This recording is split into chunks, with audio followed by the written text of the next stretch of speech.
Direktorat Lalu Lintas Polda Metro Jaya menindak satu truk pengangkut sayur yang juga diisi sejumlah pemudik. Truk tersebut terjaring razia saat polisi menggelar penyekatan tepatnya di kilometer 31 Tol Cikarang, arah Cikampek pada Kamis 6 Mei 2021 dini hari. Foto saat menjaring truk muatan sayur yang juga membawa pemudik itu pun diunggah oleh ETMC Polda Metro beberapa jam yang lalu.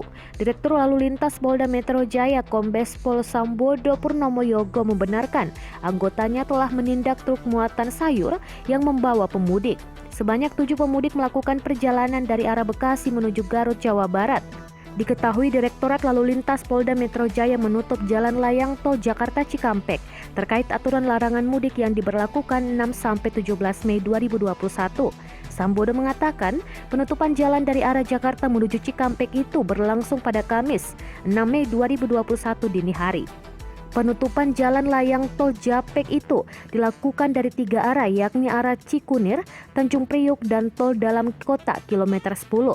Adapun jalan tersebut akan dibuka kembali 1 hari setelah penyekatan pemudik atau tepat pada Jumat 7 Mei 2021 dini hari.